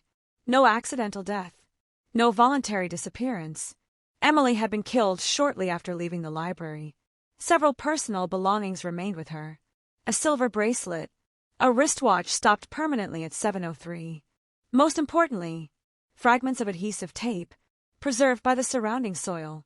Technology unavailable in 1990 recovered microscopic touch DNA from the adhesive. Only partial profiles survived. Enough for comparison. Not enough for immediate identification. Ryan watched laboratory staff package every fragment. 34 years earlier, detectives had searched desperately for blood. Fingerprints. Footprints. Now science could extract answers from molecules invisible to the human eye. Time had not destroyed the evidence. It had preserved it for a future generation. Late that evening, Ryan visited Detective Harold Mason's grave. He carried no flowers, only a copy of the excavation report. He stood silently beneath the fading light. "You were right." The wind moved gently through the cemetery. "We found her." He placed the report against the headstone for a moment before carefully folding it again. Harold Mason had spent the last years of his career believing Emily Carter remained somewhere near County Road 17. He simply lacked the tools to prove it. Now those tools finally existed. The investigation was no longer searching for a missing woman. It was hunting a killer. And for the first time, that killer had begun leaving traces that 34 years of silence could no longer hide. The laboratory called at 6:17 on a rainy Thursday morning. Ryan Holloway had not even reached his office when his phone vibrated. He recognized the number immediately. Missouri State Crime Laboratory. He answered before the second ring. "Ryan." Laura Jennings did not waste a single word. "We have DNA." Ryan stopped walking. "How much?" "Enough." Silence settled between them. Not because either detective lacked questions. Because they both understood what those 2 words meant. After 34 years, the investigation had crossed a line from possibility into proof. The adhesive recovered from Emily Carter's clothing contained 3 separate genetic profiles. One belonged to Emily herself. A second profile was incomplete, too degraded for immediate identification. The third profile surprised everyone. Male. High quality. Almost complete. The laboratory entered it into the national database. No match. Not a single one. Ryan frowned. "No criminal record." Laura shook her head. "Or he's never been required to submit DNA." That narrowed nothing. Millions of people fit that description. Still, For the first time, investigators possessed the biological signature of someone who had touched the evidence on the night Emily disappeared. Attention returned to Daniel Brooks.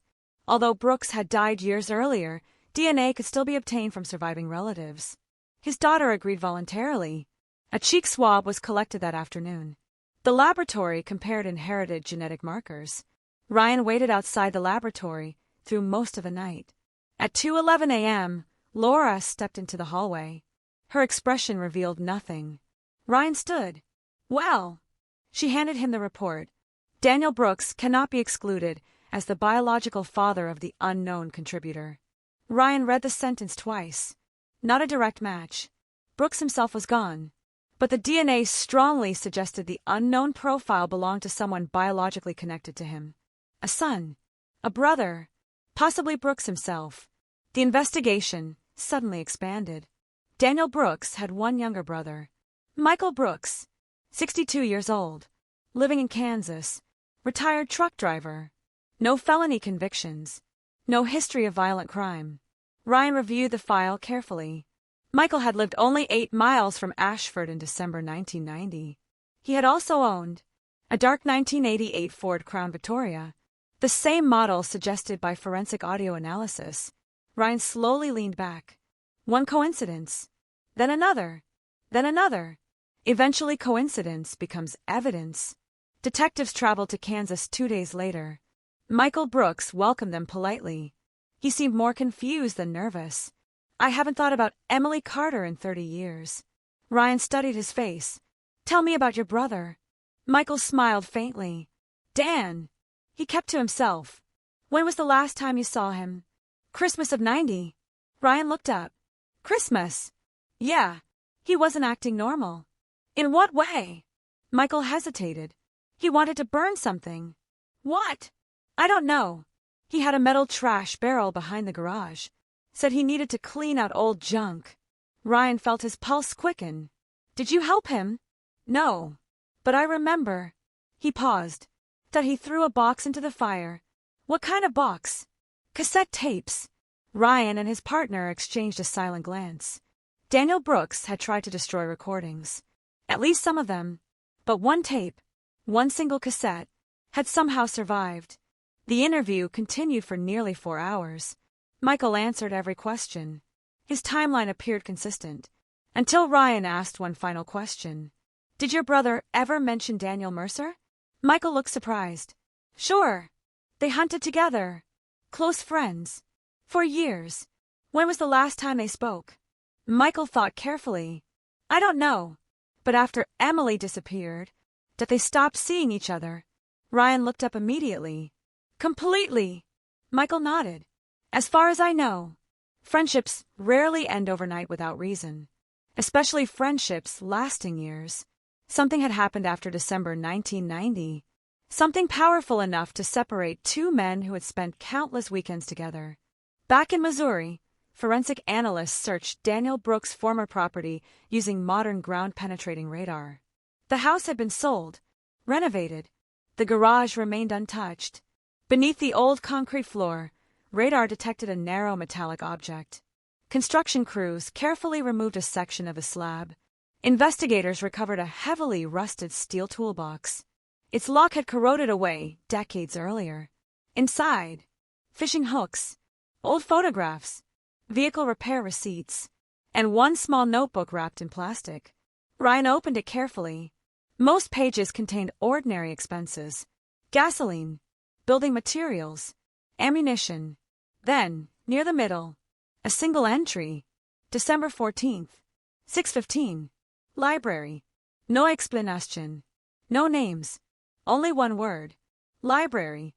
Ryan slowly closed the notebook. Daniel Brooks had written that entry hours before Emily vanished. Meanwhile, Laura returned once more to the cassette recording. She had listened to it hundreds of times. Every breath, every footstep, every background sound. Then she noticed something almost invisible beneath the woman's final whispered no. Another voice. Not the man. Someone else. Extremely faint, as though standing farther away. She isolated the frequency, enhanced it, played it repeatedly. Ryan listened. At first, Nothing. Then, barely audible, a single sentence. Dan, let's go. Ryan looked at Laura. Neither spoke. The recording had always contained two voices. Now, it contained three. One woman, two men, and one of those men had just been called by name. Three voices. That changed the investigation overnight. For 34 years, detectives believed Emily Carter had encountered a single person after leaving the library. The restored cassette suggested something entirely different. She had not been alone with one man. She had been surrounded by two. Ryan Holloway gathered the task force before sunrise. The recording played through the conference room speakers once again. Static. Wind. The familiar exchange. You're late. I said I wasn't coming. Then, after advanced enhancement, the nearly inaudible words emerged. Dan, let's go. Nobody spoke until the recording ended. Finally, Laura Jennings broke the silence. If the enhancement is accurate, someone was standing several yards away. Ryan nodded. Watching. Or waiting. The distinction mattered. A witness watches. An accomplice waits. Investigators rebuilt Daniel Brooks' social circle from 1990. Old hunting permits. Fishing club memberships. Volunteer fire department rosters. Union records. Photographs recovered from family albums. Telephone books. Payroll files. Nearly everyone remembered Brooks as quiet, reliable, predictable. But one name kept appearing beside his. Daniel Mercer. The two men had hunted together, worked on vehicles together, attended county fairs together. Several witnesses even remembered them sharing the same pickup truck during deer season. Yet after December 1990, nothing. No photographs.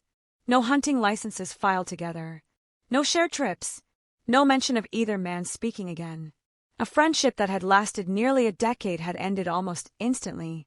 Ryan wrote 3 words on the investigation board. Why did it end? The answer began emerging from an unexpected witness. Helen Dawson, 79 years old. She had owned a small diner on the outskirts of Ashford in 1990. Most detectives interviewed her decades earlier. Nothing useful had come from it.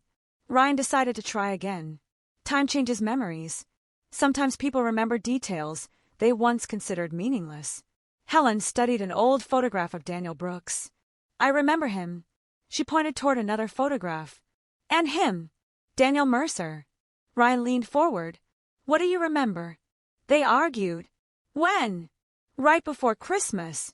Where? In my diner. She closed her eyes. It was after Emily disappeared. What were they arguing about?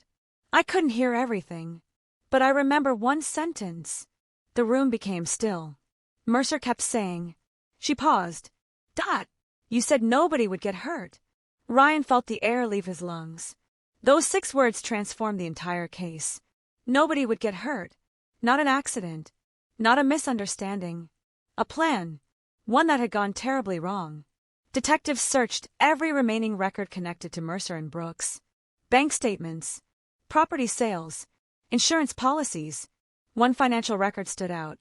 On December 20th, 1990, just 6 days after Emily vanished, Daniel Brooks deposited $18,500 in cash into his personal account. Ryan stared at the number. Construction workers in rural Missouri rarely handled that amount of cash in 1990. Where had it come from? Payroll records offered no explanation. Lottery winnings? No. Property sale? No. Inheritance? Nothing. The source remained unknown. Money often leaves trails. This one had somehow disappeared. Laura continued examining the audio. She had become obsessed with the final 15 seconds. Every enhancement uncovered something new. Another footstep. Another breath. Another distant sound. Late one evening, she noticed a rhythmic metallic vibration beneath the engine noise. She compared it against archived recordings. Truck suspensions. Industrial machinery. Farm equipment. Nothing matched. Finally, an elderly mechanic listened. He smiled almost immediately. That's not machinery. What is it? Loose chains. Laura frowned. What kind? The mechanic answered without hesitation. Tow chains. He explained that older tow chains stored loosely inside a pickup bed produced a distinctive rattle whenever someone leaned against the vehicle. Ryan immediately reviewed Daniel Brooks' employment history. Before construction, Brooks had operated a small vehicle recovery service. Tow trucks, tow chains, exactly the kind of equipment capable of producing that sound.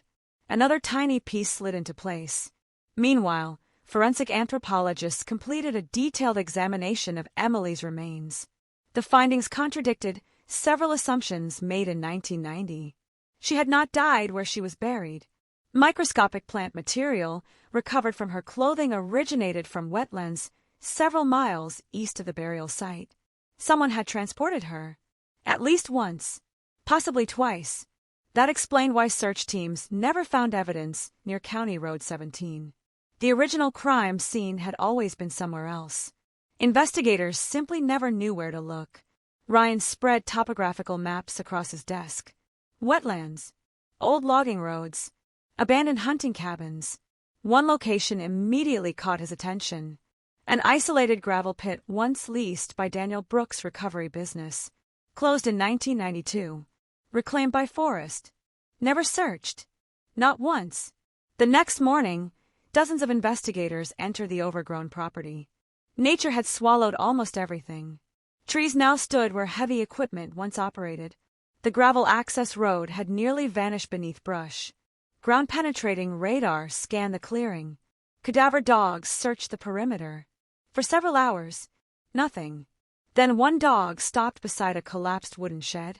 The animal refused to move. Handlers searched carefully. Inside the rotting structure they found nothing human, only an old oil drum, rusted tools, and beneath a workbench, a rusted cassette recorder. Ryan carefully lifted it into an evidence bag. Its batteries had long since corroded away, but the recorder itself remained intact. Laura examined it later that evening. The wear marks inside the tape compartment matched the damaged cassette discovered in the abandoned farmhouse. Not conclusively, but closely enough to matter. The forgotten recording had almost certainly been created using this very machine. Ryan looked through the laboratory window as technicians photographed every inch of the recorder. The investigation had moved beyond theory. The cassette, the recorder, Daniel Brooks, Daniel Mercer, the second vehicle, the buried remains. Every road now pointed toward the same place. Only one question remained. Which of the two men had crossed the line from planning to murder? By the end of the week, the investigation had reached a crossroads. For 34 years, detectives had searched for a missing woman. Now they were trying to reconstruct the decisions of two men who could no longer tell their own stories.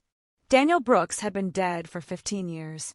Daniel Mercer was alive, 70 years old, frail, quiet, watching every news report from the living room of his small farmhouse.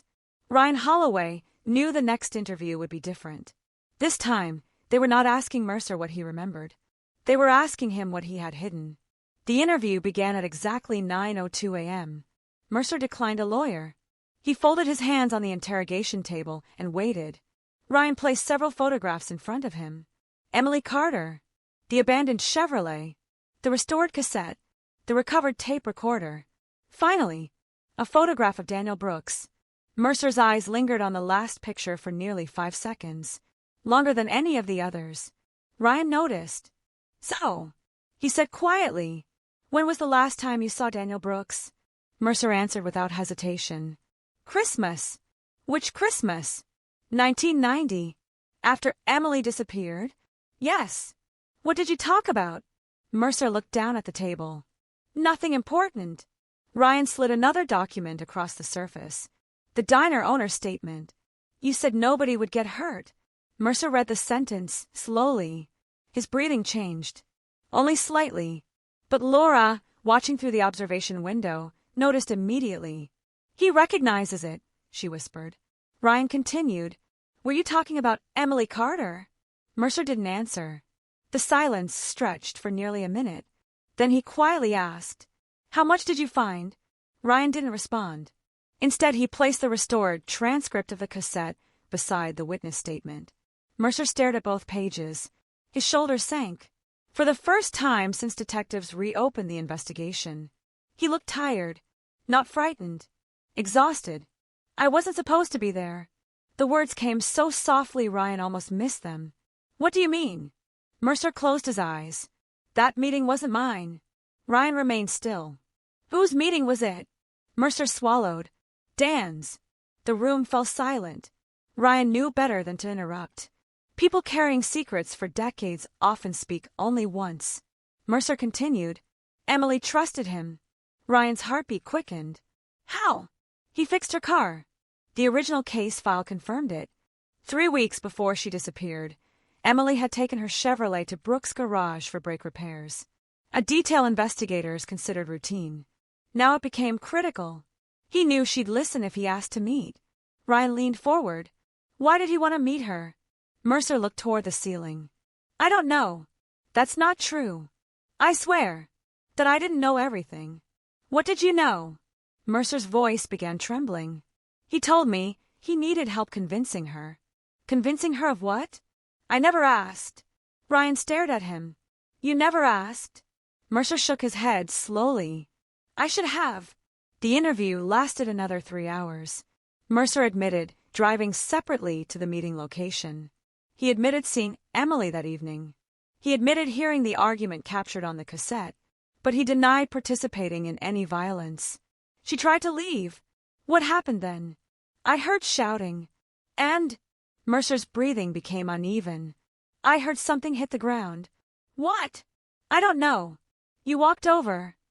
No. Why not? I was scared. Ryan studied him carefully.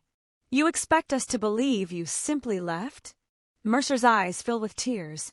I ran. Detectives verified one important part of Mercer's statement almost immediately.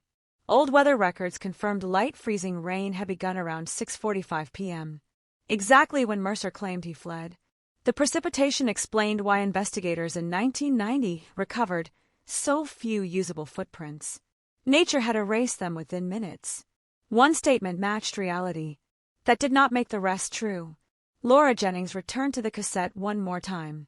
Mercer's interview suggested the recording captured only the beginning of the encounter.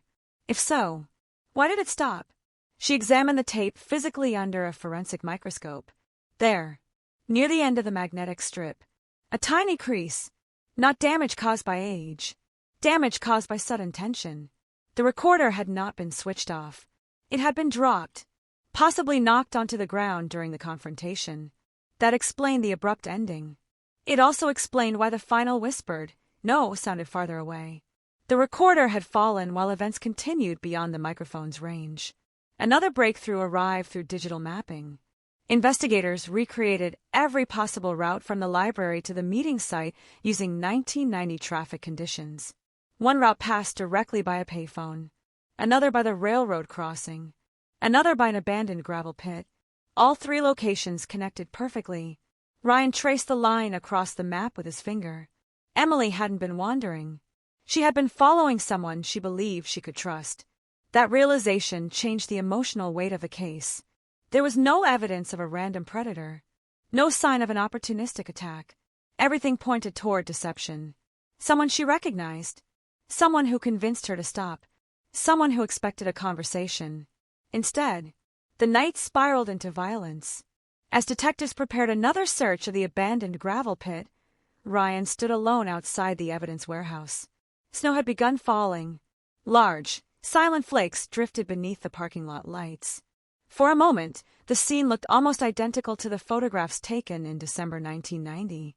34 winters, 34 Christmases, 34 years of unanswered questions.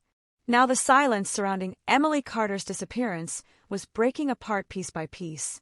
Not through one dramatic confession, not through one miraculous discovery, but through forgotten reports, old notebooks, faded memories, a damaged cassette, and the persistence of people who refused to let time decide the fate of the truth.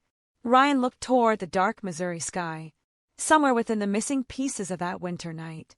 One final answer was still waiting, and he was closer than anyone had ever been to finding it. The confession Ryan wanted never came. Daniel Mercer repeated the same story for 3 consecutive interviews. He admitted meeting Emily. He admitted hearing the argument. He admitted running away. He denied witnessing the killing. The details never changed. Investigators often viewed consistency as a sign of truth. Ryan saw something else. Mercer had rehearsed this version of events for decades. That made it difficult to separate memory from self-preservation. If Mercer was lying, he had been lying to himself for 34 years. The task force shifted its focus. If Mercer refused to explain what happened after the recorder hit the ground, perhaps the landscape would. Forensic survey teams returned to the abandoned gravel pit with more advanced equipment. This time they searched beyond the old shed. Ground-penetrating radar scanned nearly 20 acres. Drone-mounted LiDAR mapped subtle changes in elevation hidden beneath decades of tree growth. A faint depression appeared roughly 400 yards east of the collapsed maintenance road. It looked insignificant, barely noticeable. But when historical aerial photographs from 1990 were layered over the modern map, the depression aligned perfectly with an old service track that had disappeared beneath the forest. Ryan pointed toward the screen. "Let's dig." Excavation began the following morning. The soil was soft from recent rain. Roots tangled through nearly every layer. Hours passed without discovery. Then one of the archaeologists uncovered something unusual. A length of faded nylon rope. Not buried naturally. Carefully coiled. Nearby, another investigator found fragments of blue plastic tarp. The material had deteriorated almost completely. Laboratory analysis later confirmed it had been manufactured in late 1989. Common. Mass-produced. Not enough to identify a buyer. Still, the location mattered. Everything lay within a few yards of each other. Whoever had stood there in December 1990 had left more behind than they realized. Laura Jennings was waiting when Ryan returned to the laboratory. "I think I found our witness." Ryan frowned. "We already interviewed Mercer." Laura shook her head. "Not that witness." She opened the digital audio file. "This." She isolated a low-frequency sound buried beneath the wind. At first Ryan heard nothing unusual. Then, a dog barked. Once. Twice. 3 times. "So." Laura smiled. "I spent 2 days looking through veterinary records." Ryan blinked. Veterinary records? There weren't many farms close enough to hear. She displayed a map. One property sat less than a quarter mile from the meeting location. Owned in 1990 by Walter and Irene Collins. The Collins family had raised hunting dogs. Their breeding records listed only one animal known for excessive barking at passing vehicles. A German shepherd named Duke. Ryan looked up. "Are they still alive?" "Walter passed away. Irene is 91. Irene Collins greeted detectives from a rocking chair on her front porch. Age had weakened her body. Not her memory. When Ryan mentioned Emily Carter, her expression changed immediately. "I knew someone would come back." "What makes you say that?" She looked toward the distant tree line. "Because nobody asked the right question." Ryan leaned forward. "What question?" "What frightened Duke?" Silence. "He barked every night." She smiled sadly. "Except that one." Ryan frowned. "He didn't bark." "Oh, he barked." She pointed toward the woods. But he wasn't barking at strangers. He was barking at someone he recognized. Ryan's heart skipped. "What makes you think that?" "Duke barked differently." She laughed softly. "Sounds silly now. But if you've lived around dogs long enough, that you know the difference." Ryan asked quietly, "Did you recognize the vehicle?" Irene nodded without hesitation. "Daniel Brooks' car." The answer landed like a hammer. "How can you be certain after all these years?" She smiled. "Because that Crown Victoria had a broken muffler. I heard it every hunting season. The statement couldn't stand alone. Memories fade. Witnesses misremember. Ryan needed corroboration. By chance, he found it. An insurance inspection completed in November 1990 documented Brooks' vehicle after a minor collision. One note read, "Exhaust system damaged. Customer declined repair. Broken muffler." Exactly as Irene remembered. A tiny mechanical flaw had survived longer than most human memories. Investigators returned to Mercer one final time. This interview felt different. Ryan no longer asked broad questions. He asked about sounds. The broken muffler. Mercer's eyes widened. "You remember it?" No answer. The dogs barking. Still nothing. The Crown Victoria. Mercer's breathing became shallow. Ryan placed another photograph on the table. Daniel Brooks. You left because you were scared. Mercer whispered. Yes. Scared of what? Mercer looked at the floor. Dan. Why? He wasn't the man I thought he was. Ryan waited. The silence stretched almost 2 full minutes. Finally, Mercer spoke. I saw Emily fall. Ryan remained perfectly still. Tell me exactly what happened. Mercer's voice shook. They argued. She tried walking away. Dan grabbed her arm. She pushed him. He slipped. Ryan wrote every word. Then, he hit her. With what? I couldn't see. But I heard it. Ryan asked quietly. One blow. Mercer closed his eyes. More than one. The room became completely silent. For the first time in 34 years, someone had finally described the violence that ended Emily Carter's life. Mercer covered his face with trembling hands. I should have called the police. You didn't. I know. You helped him. Mercer slowly shook his head. No. I ran. Ryan looked at him for a long moment. Whether Mercer was telling the whole truth remained uncertain. But one thing had become undeniable. The forgotten cassette had done more than reopen a cold case. It had broken a promise of silence that had lasted more than 3 decades. And somewhere within the final missing pieces of Daniel Brooks' life, the last secret of that December night was beginning to surface. Daniel Brooks had been dead for 15 years. He would never stand in a courtroom. He would never answer the questions that had echoed across Missouri since the winter of 1990. Yet Ryan Holloway believed the investigation still owed Emily Carter something more than probability. It owed her certainty. Mercer's account described the violence. The cassette established the meeting. The forensic evidence placed members of the Brooks family in contact with the victim. What investigators still lacked was the final sequence of events after Emily collapsed. That missing hour remained hidden somewhere inside the fragments of a life that Daniel Brooks had carefully erased. Detectives returned to Brooks' former home one last time. The current owners granted unrestricted access. Every crawl space, every attic beam, every section of the detached garage. The previous searches had focused on obvious hiding places. Ryan instructed the team to think differently. If Brooks wanted something forgotten, he said quietly, he wouldn't hide it where people normally look. For 2 days they found nothing. Then a forensic carpenter noticed fresh nails beneath an old workbench. Fresh compared with the surrounding wood. Not new. Simply newer than everything around it. The false panel came away with little effort. Behind it rested a narrow metal tube sealed at both ends with wax. Inside the tube, several folded papers, a disposable camera, and a single envelope. Across the front someone had written only 2 words. If found, the envelope contained no confession. Instead it held a handwritten letter dated January 3, 1991. The signature at the bottom belonged unmistakably to Daniel Brooks. Ryan read every line in complete silence. The letter never mentioned Emily Carter by name. It never admitted murder. Yet every sentence sounded like a man struggling beneath unbearable guilt. Some mistakes never stop following you. There are things I should have prevented.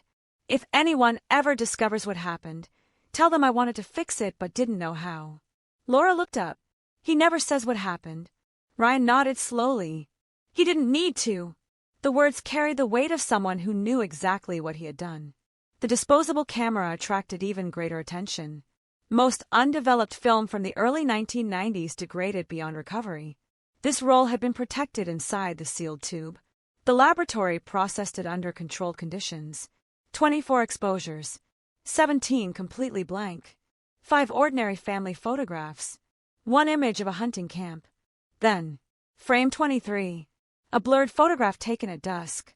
2 vehicles. A blue Chevrolet. A dark Ford Crown Victoria.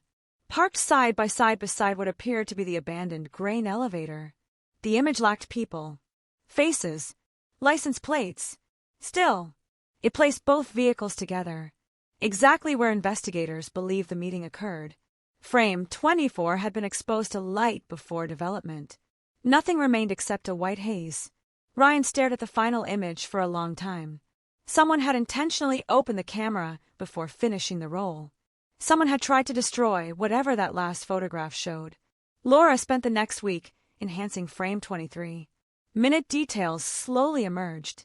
Snow along the shoulder, a utility pole, the outline of an open driver's door, then something almost invisible near the edge of the frame. A reflection. She enlarged it repeatedly. The quality deteriorated quickly. Still, the reflection appeared to show a figure standing between the two vehicles. Impossible to identify, but enough to support Mercer's account. Emily had reached the meeting alive. Meanwhile, prosecutors reviewed every piece of evidence collected during the reopened investigation. Their conclusion was difficult. Daniel Brooks, the most likely killer, could never face trial. The only living participant remained Daniel Mercer. Could he be charged? Legally. Only if evidence showed he knowingly assisted before or after the homicide. Running away, however morally troubling, was not automatically criminal. Ryan disliked the answer. Justice and law rarely fit together perfectly. Mercer requested one final meeting.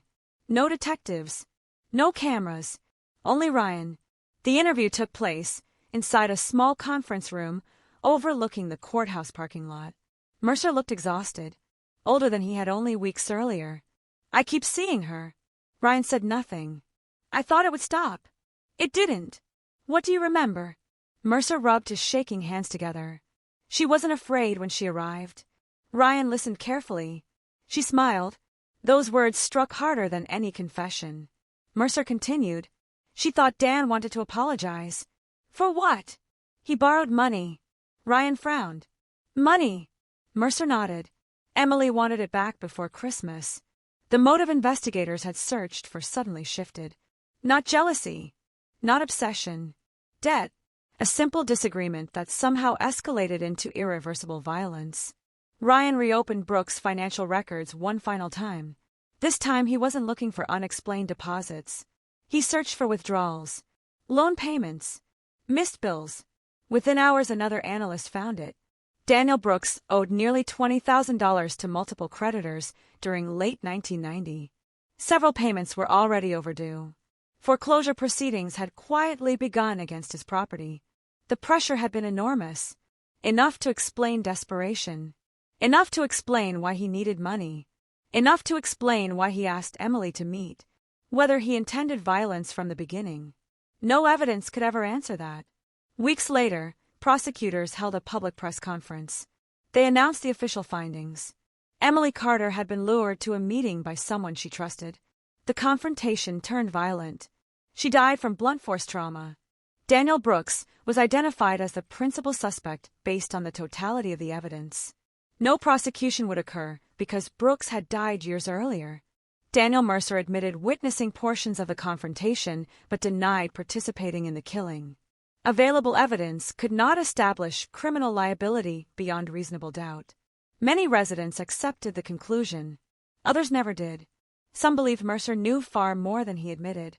Perhaps he did. Perhaps he carried that final truth somewhere no investigation could ever reach. Ryan watched reporters pack away their cameras. The microphones disappeared. The headlines faded. The cold case was officially closed. But as he looked once more at the restored cassette resting inside its evidence bag, he couldn't escape one final thought. The tape had answered almost every question. Almost. Because somewhere between the recorder striking frozen ground and Emily Carter taking her last breath, a few silent minutes still belonged only to the dead. Officially, the investigation was over. The Missouri Attorney General signed the closing memorandum. The evidence was cataloged. Laboratory reports were archived. The recovered cassette received its own climate-controlled evidence container, labeled as the key exhibit that transformed one of the state's oldest unsolved disappearances into a solved homicide. For the public, the story ended there. For Ryan Holloway, it did not. Every solved investigation leaves behind a small collection of unanswered questions, details too damaged by time, too deeply buried, or forever lost with the people who carried them. Emily Carter's case had fewer unanswered questions than it once did, but they still existed. Why had Daniel Brooks secretly recorded the meeting? Who was the cassette originally meant for? Why had someone hidden it inside an abandoned farmhouse instead of destroying it completely? Those questions refused to disappear. Laura Jennings shared Ryan's concern. The recorder itself had become almost as fascinating as the voices captured on the tape. She examined every scratch beneath a microscope. One tiny detail caught her attention. The battery compartment contained traces of red clay, not ordinary Missouri soil. A geological survey confirmed the clay matched deposits found only in a narrow stretch of land roughly 12 miles south of Ashford. Ryan immediately recognized the location, an abandoned hunting cabin once leased seasonally by Daniel Brooks. Investigators had searched the property years earlier, briefly, looking for a missing woman, not hidden evidence. The cabin stood exactly as it had decades before, weather-beaten, half-collapsed, surrounded by dense oak forest. Nature had nearly reclaimed the structure. Ryan walked through the doorway carefully. Dust floated through narrow beams of afternoon sunlight. Broken furniture remained where someone had left it years ago. A cast-iron stove, an overturned chair, empty shelves. Nothing suggested the cabin held significance, until Laura looked beneath the stove. There! Ryan knelt beside her. A loose floorboard, carefully lifted. Beneath it rested a rusted metal coffee tin. Inside, several old batteries, a receipt for blank cassette tapes dated November 1990, and one folded Polaroid photograph. The image had faded badly. Still, 3 people could be seen standing beside a pickup truck. Daniel Brooks, Daniel Mercer, and Emily Carter. Ryan stared at the photograph. How did they know each other? No one had ever mentioned the picture. Not Brooks' family, not Mercer, not Emily's relatives. The photograph suggested the 3 had met long before the night of December 14th. Everything investigators believed about their relationships suddenly changed.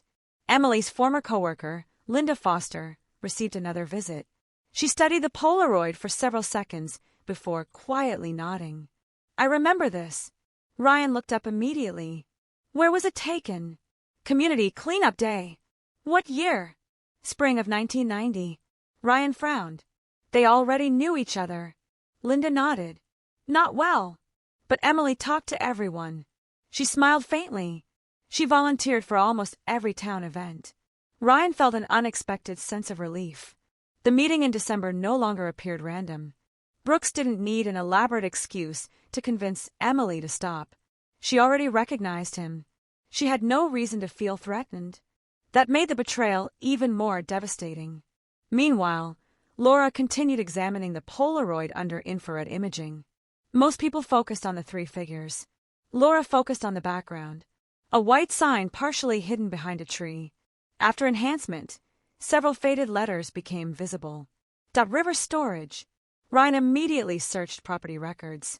River Storage had been a privately owned warehouse operating outside Ashford until the late 1990s.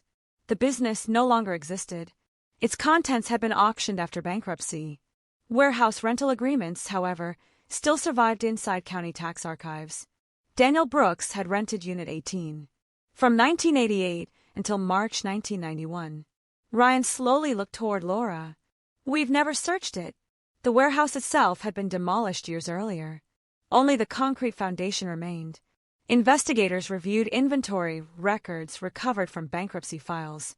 Most entries described ordinary construction equipment, power tools, vehicle parts, boxes labeled personal. One notation stood out. January 1991. Unit 18 contents partially removed before auction. By whom? The records didn't say. Ryan requested photographs taken during the bankruptcy process. One image showed the interior of Unit 18, mostly empty, except for one object resting against the rear wall, a tall wooden cabinet. The cabinet never appeared on the auction inventory. It had disappeared, just like the missing box of cassette tapes. Someone had systematically removed specific items after Daniel Brooks' death. Not everything, only the things capable of telling a story. Late that evening, Ryan sat alone inside the evidence archive. He placed the cassette beside the newly recovered Polaroid, then beside Brooks' handwritten letter. 34 years separated these objects. Each one had survived by chance. Any one of them could easily have been destroyed. Yet somehow, they endured, not because they were important at the time, because time itself had protected them. Ryan looked across the rows of evidence, shelves stretching into darkness. Thousands of unsolved investigations waited quietly inside similar boxes, each containing forgotten objects, forgotten names, forgotten voices. Emily Carter's case reminded everyone in that room of one simple truth. Evidence doesn't become less valuable because it grows older. Sometimes, it becomes priceless. He switched off the archive lights. The shelves disappeared into darkness once more. But one thing no longer belonged in the shadows. The truth. It had taken 34 years to emerge. Slowly, painfully, one overlooked detail at a time. The spring after the case was officially closed felt strangely quiet. For more than a year, Emily Carter's name had dominated newspapers across Missouri. Every discovery became another headline. Forgotten cassette tape reopens cold case. DNA breakthrough identifies suspect. Missing librarian found after 34 years. Then, almost overnight, the cameras disappeared. Reporters moved on. Another investigation captured public attention. Another mystery replaced the last one. But inside Ashford, nothing truly returned to normal. People who had spent decades living beside unanswered questions suddenly had to learn how to live with answers. Those were not the same thing. Emily's childhood home remained exactly where it had always stood. The white porch had been repainted several times. The old oak tree in the front yard had grown tall enough to shade nearly the entire driveway. Only one habit never changed. Every Friday evening, her younger brother, David Carter, still drove there after work. Not because anyone asked him to, because that had been Emily's tradition. Family dinner, 6 o'clock, every Friday. Some traditions survive the people who create them. One afternoon, David requested permission to view the evidence recovered with his sister. Ryan personally accompanied him. The evidence technician placed several sealed containers onto a long examination table. Emily's wristwatch, her bracelet, the silver necklace, the faded scarf recovered years earlier from Cedar Creek. David looked at each item without speaking. Finally, he stopped before the wristwatch. The hands remained frozen forever. 7:03. He smiled sadly. She hated being late. Ryan looked at him. What do you mean? If Emily knew she'd be more than 5 minutes late, that she always called. Those simple words carried extraordinary weight. Emily hadn't disappeared because she ignored her family. She disappeared because she believed she would still make it home. Somewhere between the library and County Road 17. She never realized how dangerous the evening had become. Across town, Daniel Mercer's health continued to decline. He rarely left his farmhouse. Neighbors noticed lights burning late into the night, sometimes until sunrise. One evening, Pastor Samuel Green paid him a visit. The two men spoke privately for almost 3 hours. No one ever learned exactly what was said. When the pastor finally left, Mercer stood alone on the porch watching the sun rise over the fields. The next morning, he mailed a small envelope to Ryan Holloway. Inside, only one key. No note, no explanation. Investigators traced it to an old storage locker on the outskirts of Springfield. Ryan unlocked the rusted metal door 2 days later. The locker contained almost nothing. A folding chair, an empty toolbox, several hunting jackets, one cardboard box. Inside the box rested dozens of newspaper clippings. Every article ever published about Emily Carter. Beginning in December 1990, ending with the recent announcement that the case had been solved. Mercer had saved every single one. 34 years of headlines. 34 years of silence. Ryan slowly closed the box. Whether Mercer had been a coward, an accomplice, or simply a terrified witness, one fact had become impossible to deny. He had never escaped that night. Not emotionally. Not for a single day. Laura Jennings returned to the restored cassette one final time before it entered permanent archival storage. She listened through studio headphones, not searching anymore, simply listening. The recording sounded different now. At first it had been a mystery, then evidence. Now, it sounded like a conversation between ordinary people who believed they still had time to change the direction of the evening. Emily's voice remained calm, confident, unaware. Daniel Brooks sounded impatient, tense, as though carrying pressure invisible to everyone else. Somewhere between those first words and the final whisper, 3 lives were permanently rewritten. Laura removed the headphones. No software in the world could restore the missing minutes after the recorder struck the ground. Some silences remain permanent. That summer, Ashford dedicated a small memorial beside the public library. Nothing elaborate, a simple granite bench beneath 2 maple trees. The inscription contained only one sentence. May every forgotten voice be heard. No mention of a killer. No mention of the investigation. Only the victim. Children sat there reading after school. Elderly residents rested there during evening walks. Visitors often asked who Emily Carter was. The answer remained remarkably consistent. She was someone our town promised never to forget. As autumn arrived, Ryan received one final package from the State Archive. Inside lay Detective Harold Mason's retirement notebook. The family had donated it after discovering it in an attic. Most pages contained ordinary reflections about police work. Near the end, Ryan found one final handwritten paragraph. One day someone will solve Emily's case. It probably won't be me. If you're reading this, don't spend time wondering why we failed. Use whatever tools your generation has. Just bring her home. Ryan read the page twice, then carefully folded the notebook closed. Harold Mason never saw DNA technology, never heard the restored cassette, never knew where Emily had been buried. Yet somehow, he believed another detective eventually would. And after 34 years, that faith had been justified. The investigation had begun with a forgotten cassette hidden beneath decades of dust. It ended with something far more powerful.